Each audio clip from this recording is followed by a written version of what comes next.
असंभव कुछ नहीं होता दोस्त, ये परिकल्पनाएं हैं खाली।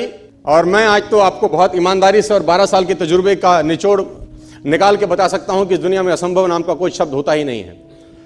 इंसान कभी भी चंद्रमा पर नहीं पहुंच सकता, पृथ्वी विज्ञान की अधिकतम सीमा है। डॉक्टर ली दी फॉरेस्ट मशहूर वैज्ञानिक हुए, बहुत बड़े साइंटिस्ट हुए। एक स्टेटमेंट इन्होंने पास किया 1955 के अंदर, 1955 ही पास द स्टेटमेंट कि इंसान कभी भी चंद्रमा पर नहीं पहुंच पाएगा। It is impossible for a human being to cross Indian globe, earth globe, और पृथ्वी विज्ञान की अधिकतम सीमा है। लेकिन किसी बहरे ने इस बात सुना नहीं और पहुंच गया एक आदमी अपना बस्ता उठा के, जिसका नाम था इन 1969।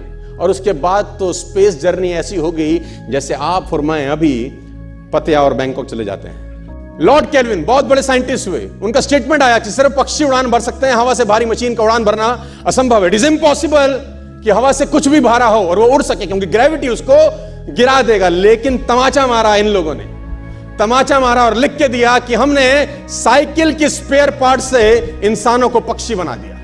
साइकिल के स्पेयर पार्ट से इंसानों को पक्षी बना दिया। 16 साल लगे राइट ब्रदर्स को जहाज का निर्माण करने में, लेकिन इन लोगों ने उसकी बात नहीं सुनी कि जो कहते थे कि वायु का सिद्धांत तुम्हारे विपरीत है।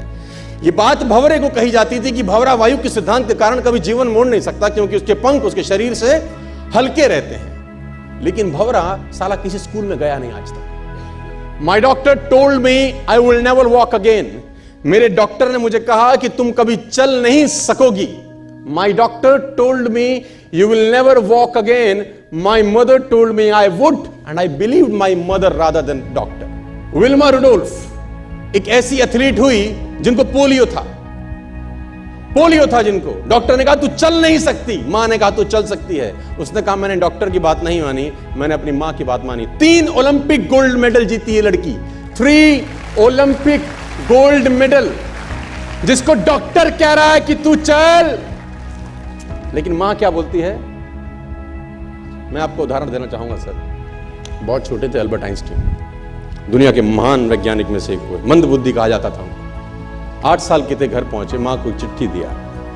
When he was 8 year old, came to his home, given letter to his mother. मां को एक चिट्ठी दिया, मां ने वो चिट्ठी पढ़ा। 8 साल के थे और चिट्ठी में प्रिंसिपल का खत था उसकी मां के नाम। प्रिंसिपल ने ये लिख के भेजा कि आपका बच्चा विलक्षण प्रतिभा का धनी है, ग्रेट पावर है इसके अंदर, क्योंकि बहुत बड़े साइंटिस्ट बने, बड़े हो गए। मंद बुद्धि बचपन में समझा जाता था।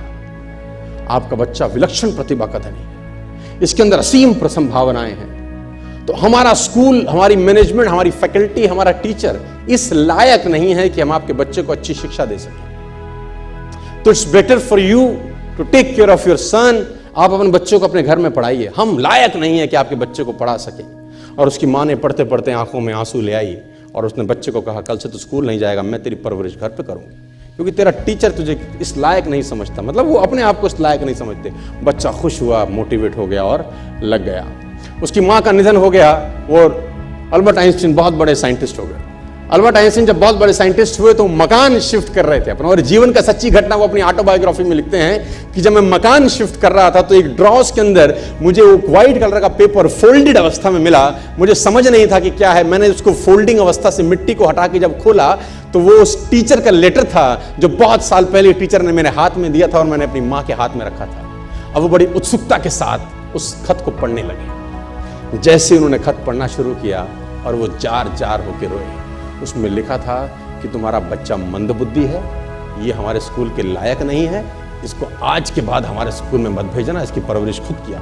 मां ने उल्टा पढ़ा, मां ने उल्टा पढ़ा कि नहीं, ऐसा नहीं है, तू सब कुछ कर सकता है, तेरे हाथ पास पावर है, तेरे में प्रतिभा है, यू कैन डू वंडर्स। दोस्तों, इस दुनिया में किसी की बात मत सुनना। नेवर एवर बिलीव एनीबॉडी कि जो तुमको बोले कि तू नहीं कर सकता, कान पे मारना, बोला साले तू नहीं कर सकता, हम करेंगे।